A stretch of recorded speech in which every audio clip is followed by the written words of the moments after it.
A couple of weeks ago, I had the privilege to collaborate with two different channels at once, Tales Told in the Dark and Paranormal Poet. I'll leave a link to that presentation in the comments below. On that video, we each performed readings of an alleged true encounters with an urban legend out of Fairfax County, Virginia.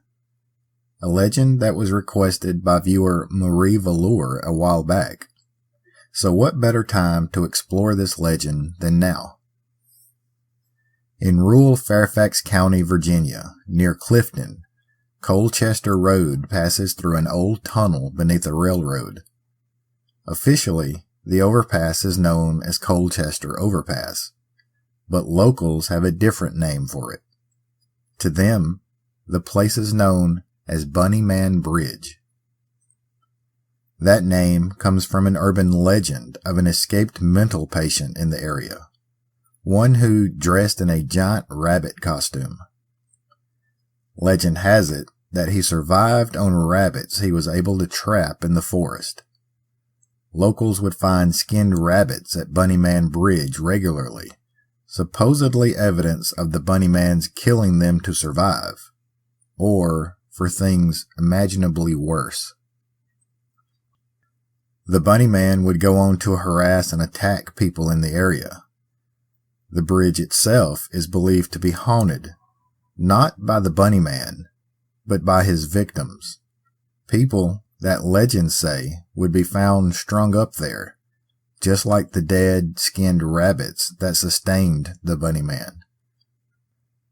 The Bunnyman is said to still be in the area today, waiting for people to come out to Bunnyman Bridge, lured in by the stories and legends. Yeah, I know, it seems a little far-fetched. I had passed on covering this legend for a while myself. Well, until I found the actual police reports, that is.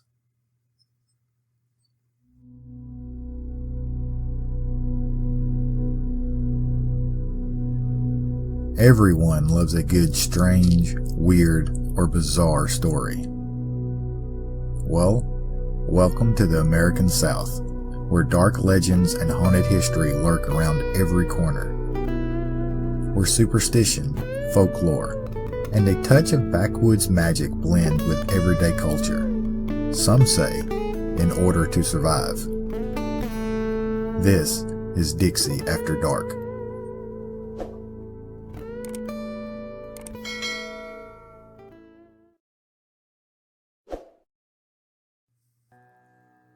In the early 20th century, residents of Clifton, Virginia were growing increasingly worried about a mental asylum that was near their homes, and protests against its operation were regular in the area. Then, in 1904, the people of Clifton were successful, and the doors of the asylum were closed for good. The inmates were transported by bus to another asylum on the other side of the state. But in one of those transports, the bus wrecked at Colchester Overpass.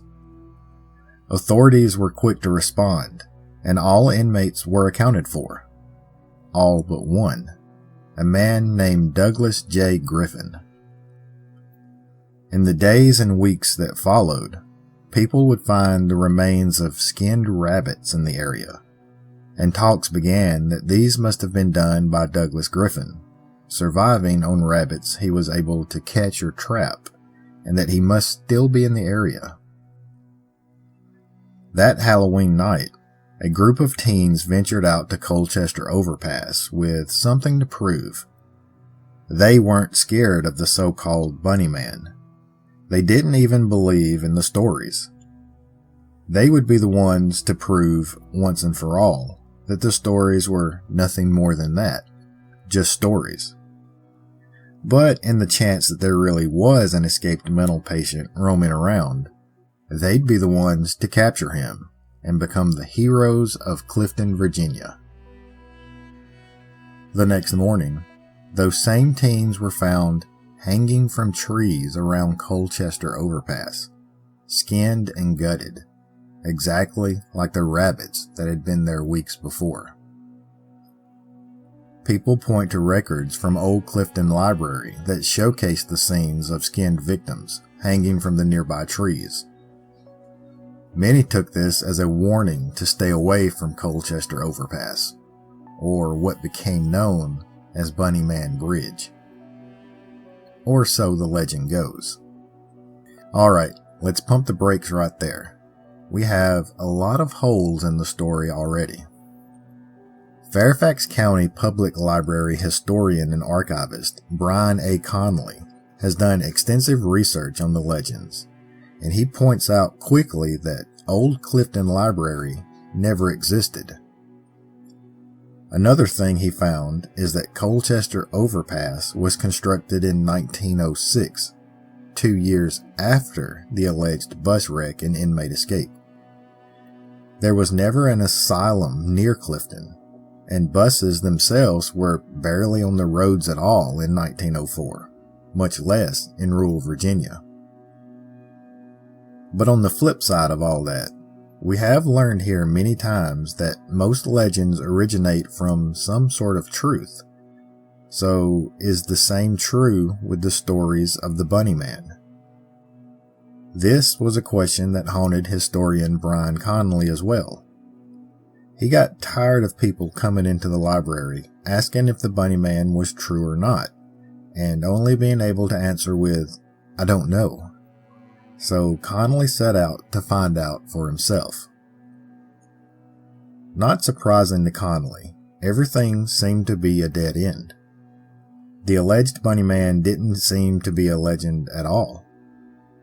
There was nothing documented to relate to any sightings, any crimes, no legends or stories, nothing at all. Until he got up to the 1970s. Out of nowhere, and with nothing ever found before it, there was the first mention of the Bunny Man. On the evening of October 19th, 1970, Robert Bennett and his fiancée were visiting relatives in the area. Around midnight that night, the young couple were returning from a football game and parked in a field in Burke, Virginia, about 15 minutes away from Clifton. According to police reports, they parked there to visit Bennett's uncle that lived across the street from the field. Personally, young lovers parked in a field at midnight bring different thoughts to my mind, but that's neither here nor there. The couple stated that they were, quote, just sitting there in the front seat of the car with the car still running, when all of a sudden, the windshield of the car busted out. The startled couple look up to see a man outside, dressed in all white and long rabbit ears, screaming at them that you're on private property. Bennett threw the car into gear and sped out of there, but it wasn't until they were down the road a little way that the couple noticed a hatchet lying in the floorboard, a hatchet that is still in Bennett's possession today. A police report was filed and officers took the hatchet as evidence, but it was eventually returned to Bennett after the investigation turned up nothing. 10 days later, the Bunny Man would be reported again, this time by a man named Paul Phillips. He was working as a security guard at a construction site, and during one of his evening patrols on October 29th, 1970, he saw someone lurking around one of the unfinished houses. Phillips described the man as being around 20 years old, about 5 foot 8 inches tall, approximately 75 pounds, and dressed in a rabbit costume. When Phillips called out to question him, the strange rabbit-dressed man produced a long-handled axe and began chopping on the porch post while screaming, "You're trespassing. If you come any closer, I'll chop your head off." Phillips retreated and contacted authorities, but by the time they arrived, the Bunny Man was nowhere to be found. Fairfax County Police opened an investigation, even while the first Bunny Man investigation was still ongoing, but eventually both were closed for lack of any further evidence. Over the next 6 days, though, there were more than 50 reports of the Bunny Man, spreading outside of Virginia into Maryland and Washington, D.C. One report stated that the Bunny Man was witnessed eating a man's cat. And then, just like that, official reports stopped. Historians such as Connolly point to this as the origins of the Bunny Man legends. Newspapers carried a flurry of articles during the initial sightings, and word-of-mouth stories took hold within the community. A natural occurring game of telephone, twisting and reshaping the accounts to cement them into urban legend. Some sightings continued sporadically through the 70s, mostly involving the Bunny Man threatening children or vandalizing property. By the 1980s, stories of brutal murders had been woven into the tales, although there are no official reports to tie in with the legend. The stories survive today, mostly around campfires or within teenage hangouts.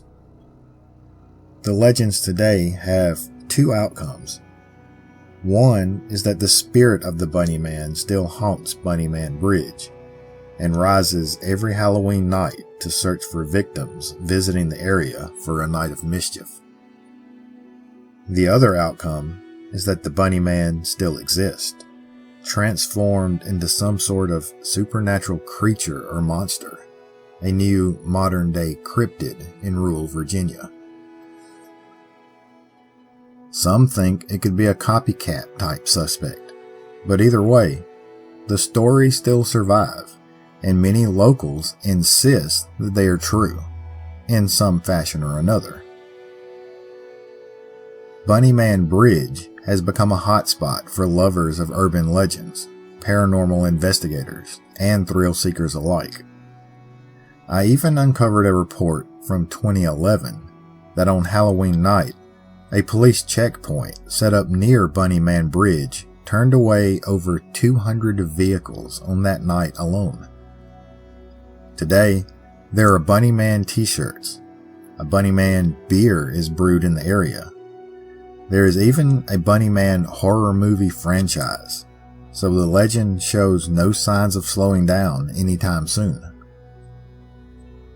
And since the majority of this presentation has been based on the research of Brian Connolly, it's only fitting to end this with a perfect quote from the man himself.